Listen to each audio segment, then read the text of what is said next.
First of all, Matthew, obviously you must have known Daphne Caruana Galizia. What was she like? How would you describe her? Well, she was one of Malta's foremost bloggers. For years, we knew her as a columnist with the Malta Independent, where she was viewed as a certain voice of outrage, penning her columns on print, taking to task what one might say the mediocrity or banality of the political class. But the Daphne we know of today evolved through her blog from 2008 onwards, and in a way changed the way we perceive the role of the journalist in Malta. I mean, she could switch from investigative journalism to tabloid trash very easily, and obviously that conditioned the way one would think of her.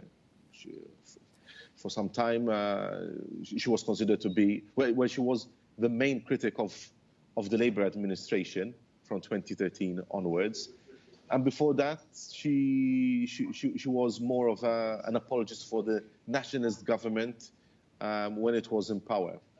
So people talk about her as being a controversial journalist, definitely a brave journalist, courageous most of the times, reckless too, sometimes adopting a scattergun approach to certain stories. But there were times when the mainstream media followed Daphne Caruana Galizia. There were times when the mainstream media ignored Daphne Caruana Galizia. And definitely she crossed swords with the political establishment. She garnered opprobrium from many different quarters, both political as well as non-political areas of Maltese life. And in many respects, she was a household name. But obviously, the things that she wrote made her a subject of criticism from people who did not like her approach. However, for the people who followed her religiously, accessing her blog on a daily basis, they felt that she was a voice that reflected their view of both the Maltese government, Maltese society. I think there was quite a divided opinion about what she did. So what's been the impact of her murder in the country? How have people reacted? It's been national shock. It's a tragedy. It's a dark day for democracy in Malta, a dark day for the fourth estate. And as journalists, our heart goes out to her family, first and foremost. It was the kind of thing that we expected. We would have never dreamt of happening in Malta. However, the murder does raise questions about a culture of impunity which sometimes goes unchecked in Malta. And it does raise questions about security in Malta and security for the press.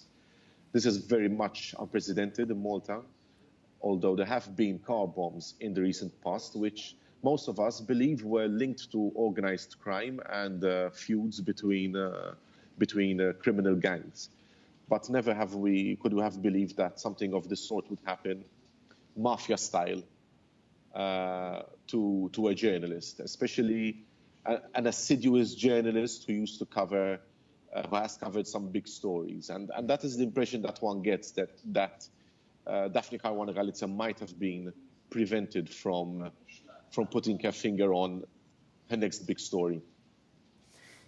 You may have to be careful with what you say, but it's been reported that she had received death threats. Is that true? And is there any light you can shed on who might have been behind this? Has there been any claim of responsibility?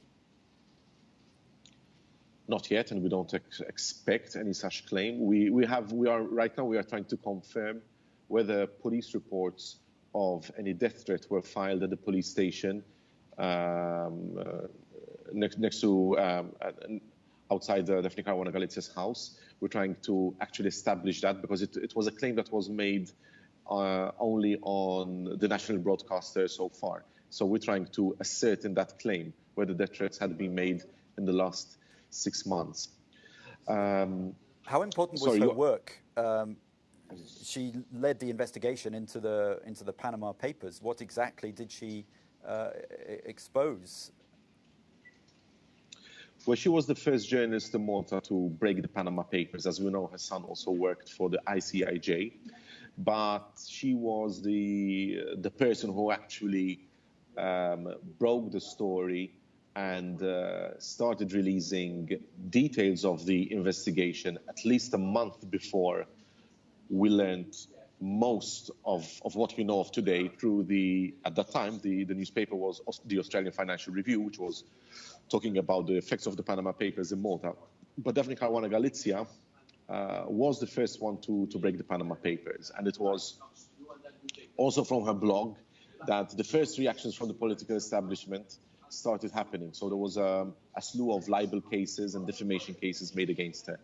But even after the Panama Papers was, even a year after the Panama Papers, Daphne Caruana Galizia was still writing about leaks from Malta's Financial Intelligence Analysis Unit on investigations, or at least into checks, into a private bank in Malta, and the allegations of kickbacks and money laundering dealing with Malta's political establishment. The allegations were then so serious that the Prime Minister ordered a magisterial inquiry, which is a very high form of investigation in Malta, and it's still ongoing today.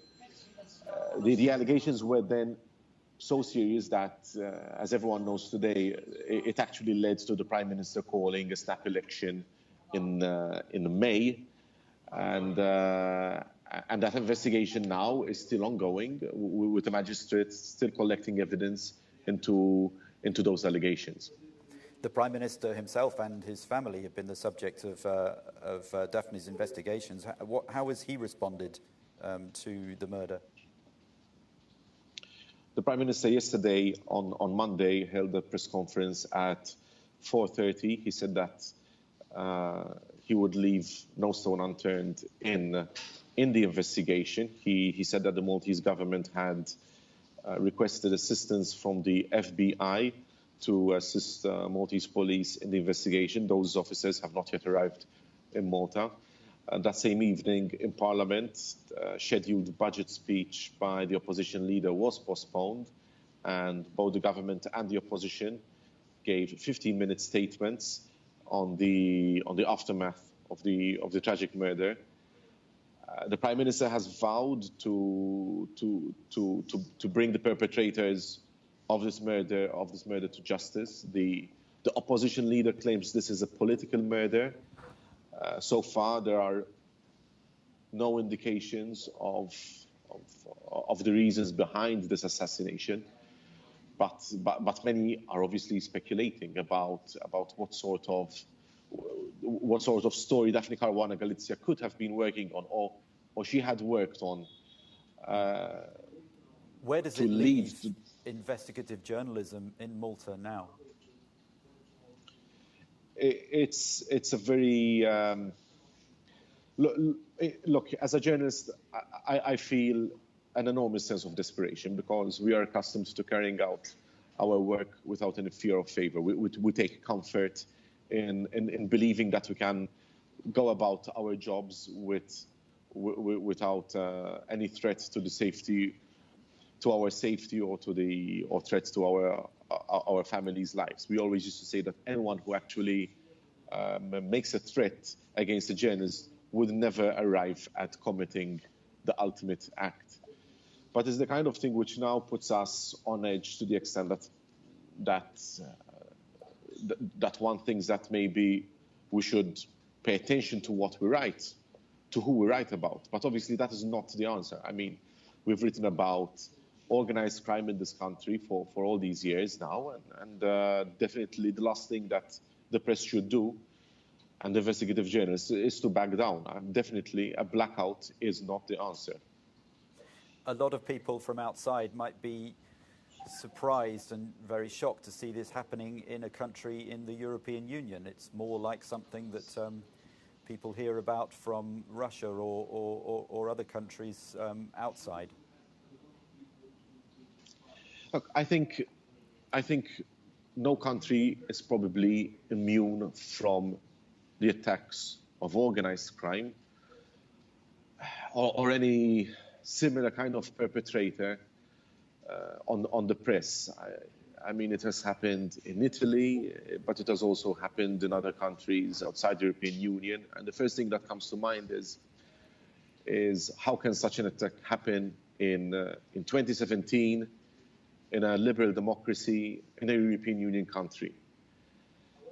It's a kind of thing that obviously has us on edge. We are very concerned.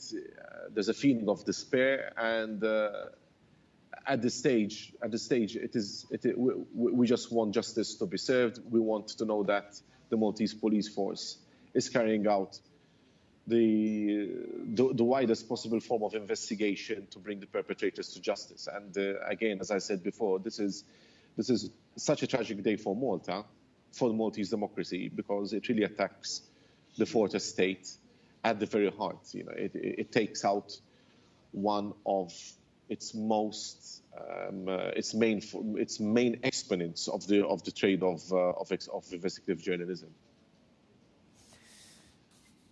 Matthew Vella, editor of Malta Today, thanks very much indeed.